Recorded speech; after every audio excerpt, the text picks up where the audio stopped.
Hello and welcome back to my channel Anurag law classes. और हम पढ़ रहे थे corporate finance and financial management. आज हम पढ़ेंगे ऑपरेटिंग कैश फ्लोज। तो ऑपरेटिंग कैश फ्लोज जब कंपनी ऑपरेट करती है या कॉपरेट मतलब या तो वो प्रोडक्शन कर रही है या फिर कोई और सर्विस प्रोवाइड कर रही है, जब वो ऑपरेट करती है तब कैश फ्लोज क्या क्या हो सकते हैं। तो पहला आता है कैश इनफ्लो। कैश इनफ्लो मतलब कि कंपनी के पास पैसा कहाँ कहाँ से आ सकता है। तो मनी जो है, पहला सेल्स के द्वारा आ सकता है कंपनी के पास पैसा। दूसरा है इंटरेस्ट या फिर डिविडेंड इनकम द्वारा कंपनी के पास पैसा आ सकता है। कंपनी जो है रिसीव कर सकती है जो इंटरेस्ट होता है या फिर डिविडेंड इनकम होता है। या और तीसरा इसमें है कि अगर कंपनी जो है रिकवरी करती है लोन्स की तो भी उनके पास कैश रिसीव होता है। सेकंड आता है कैश आउटफ्लो। तो कैश आउटफ्लो जो है, अगर सप्लायर को पेमेंट कर रहा है कंपनी तो कैश आउटफ्लो होगा। ऑपरेटिंग एक्सपेंस जैसे कि डे टू डे ऑपरेशंस की एक्टिविटी को, जैसे कि day to day operating activities होती हैं जो कि सैलरीज हो गया, रेंट हो गया, यूटिलिटी हो गया या फिर एडमिनिस्ट्रेटिव कॉस्ट हो गया, इन सब में कंपनी के पास से पैसा जाता है।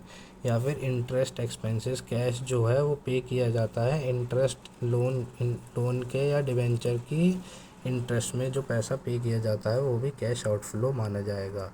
अब हम पढ़ते हैं इन्वेस्टिंग कैश फ्लो। तो इन्वेस्टिंग कैश फ्लो में पहला इनफ्लो पढ़ते हैं, तो proceeds from sale and investment. तो जब हम सेल करते हैं लॉन्ग टर्म असेट का या फिर कोई इन्वेस्टमेंट का या फिर कोई प्लांट का, प्रॉपर्टी का या इक्विपमेंट का, तो हमारे पास कैश रिसीव होता है। दूसरा रिकवरी ऑफ लोन। तो अगर कंपनी लोन का रिकवरी करेगी तो उसको पैसा मिलेगा, तो ये कैश इनफ्लो में आ जाता है। अब पढ़ते हैं कैश आउटफ्लो। तो परचेज जब करती है कंपनी प्रॉपर्टी, प्लांट या इक्विपमेंट को जो कि बिजनेस के ऑपरेशन के लिए नेसेसरी होती हैं, जो कि इम्प्रूव करता है लॉन्ग टर्म असेट्स को, तब हमारे पास कैश आउटफ्लो होता है। दूसरा है कि परचेज ऑफ इन्वेस्टमेंट। अगर कंपनी जो है कोई एक्वायर करती है मार्केटेबल सिक्योरिटी या फिर कोई अदर इन्वेस्टमेंट तो कैश आउटफ्लो होता है।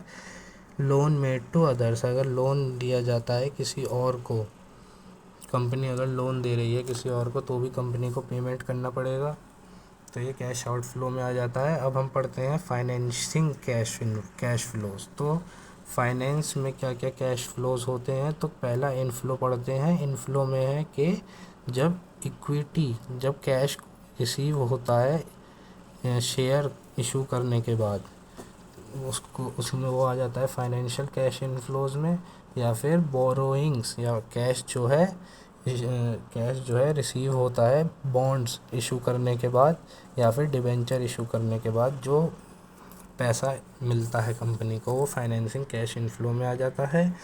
अब कैश आउटफ्लो होता है कि जब डिविडेंड पेड करती है कंपनी शेयर होल्डर्स को तो वो कैश आउटफ्लो में आएगा। रीपरचेज करती है अगर शेयर कंपनी अपने शेयर होल्डर से तो भी कैश आउटफ्लो आएगा। और रीपेमेंट कर रही है कोई बोरोइंग्स का तो भी कैश जो है पेड किया जाता है, तो कि कैश आउटफ्लो हो जाएगा। अब कोई अदर कंपोनेंट्स भी होते हैं, अदर कंपोनेंट्स जैसे कि नॉन ऑपरेटिंग कैश फ्लो। तो टैक्स जो है अगर पे किया जाएगा, इनकम टैक्स या कोई अदर टैक्स पे किया जाएगा तो कंपनी का कैश आउटफ्लो होगा। या इंश्योरेंस प्रोसीड्स होगा। सेकंड, इंश्योरेंस प्रोसीड होता है, जैसे कि कैश जो है अगर रिसीव किया जाता है इंश्योरेंस क्लेम द्वारा जो कि बिजनेस लॉस या डैमेज के दौरान हुआ हो तो वो भी कैश इनफ्लो होगा।